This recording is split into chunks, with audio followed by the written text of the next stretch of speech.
Imagine walking down the street with your child or your friend, or maybe you're just walking by yourself and you reach a dead end. To your left, you see kind of a fuzzy little dog that maybe is small enough to fit into a purse. And then to your right, you see a stockier build dog that could possibly be a mix between a pit bull or maybe a purebred pit bull of some kind. Now, your afternoon stroll is nothing more than just that. You have no purpose and you're at a dead end. So, would you go left or would you go right? Believe it or not, I made this question my status on Facebook, where majority of the people in the world all go to communicate, sadly. And out of the 10 people that were first to respond varied in age, race, and sex. And out of 10 of them, 6 said that they would actually go towards the smaller dog even though they trusted it less. They said that a smaller dog, they feel, if it was to attack them, they'd be able to either A, kick it or run away from it faster and outrun it. The other 3 people said that they'd go towards the bigger dog just because it's given them no reason to fear them, to make them feel that they were in any danger because it hasn't attacked them at all anyways. And only one person said they would just turn around and go back home because they don't like dogs, which I think is a really good, that's a good option too. Um, so today, what I was here to talk to you about is I'm going to be talking about bully breeds and the feelings that the media has helped build around certain breeds and what the BSL law is. BSL stands for Breed Specific Law, and I'd like to talk about how I don't necessarily think it's the correct way to ban certain breeds or any breed alone for that matter.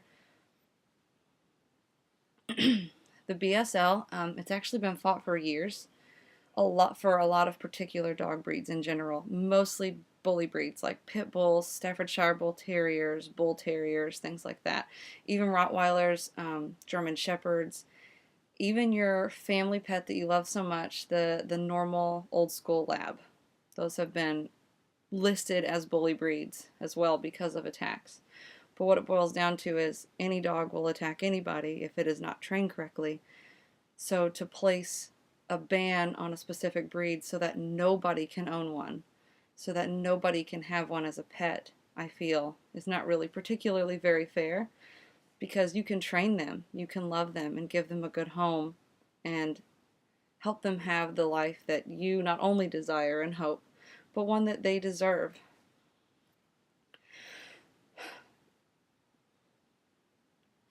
And sorry, I'm 8 months pregnant, so it's hard for me to catch my breath when I talk a lot because I have a very large stomach below this part of the camera. So, ah. Now, what I'm going to talk about next is the whole Michael Vick trial. I know that was a long time ago with the dogs, but I don't know if people know this, and I think it kind of got lost in the media. Everybody kept talking about, oh, it's so sad for these dogs, but at the same time, they should all probably just be put down because they were very poorly taken care of. They were fought, they were abused. They're really dangerous dogs. Out of the 51 dogs that survived, because some were just too hurt, too sick, too malnourished to live, there was 51 that were rescued and survived from his plot of land, and 49 of them were actually adopted out and taken care of, and they're now in wonderful homes.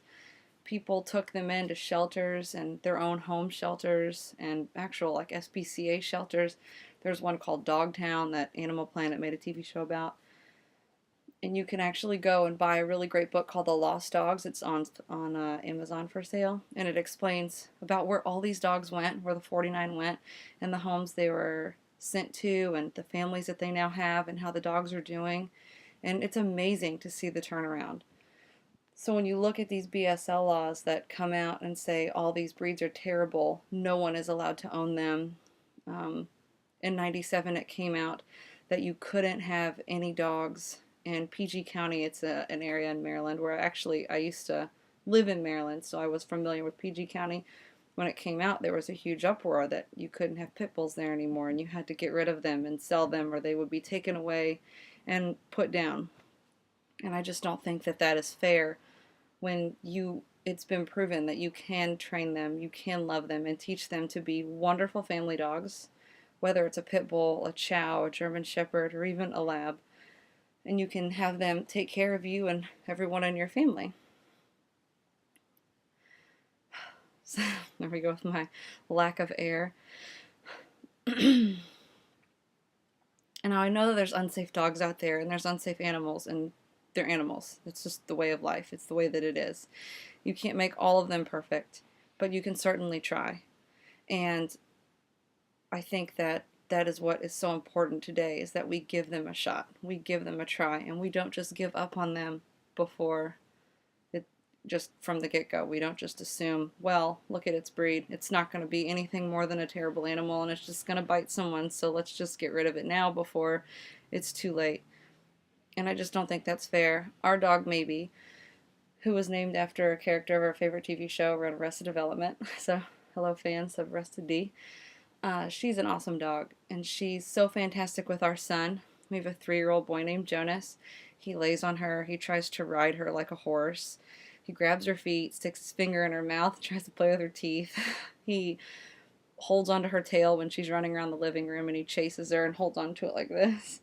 So as much as he loves her and drives her probably up a wall, she absolutely respects him and takes care of him, and we've never once been worried for his well-being. And that could be maybe just the way that we've trained her and loved her. It could be the actual professional training that we've paid to get for her, so that she listens to us when we tell her to come and to sit and to stay, to heel when we're walking in public. It could be because we've socialized her well with people and with dogs, so we don't keep her cooped up all the time, so she is mean towards people or dogs. She doesn't do that. And I really think that's what goes with it. If you want to have a pet, you need to want to treat them like a member of your family and take care of them. Help teach them what it's like to live in a society and to be a safe, loving, but protective animal. And that's what my biggest point was today, is so when you're walking down the sidewalk and you see a fuzzy little dog on your left and a stocky, buff-looking dog on your right, really there's no right answer of which direction you'd go. You want to treat them both the same. You want to be able to stand up and protect them both the same and teach them both how to live in a society and be right with other people and animals. So that was my biggest thing, and here's Maybe now. I tried to get her to sit up for my video the whole time, and I was hoping I could put my arm around her to be kind of funny, but she's lazy and she's been sleeping the whole time. But there she is. Maybe say hi. So she's a sweet dog. We love her. She's got her awesome pirate bandana on. So thank you so much for your time. And again, my name is Taylor Verner. And thank you very much for listening. Have a good night. And it's been a fun semester.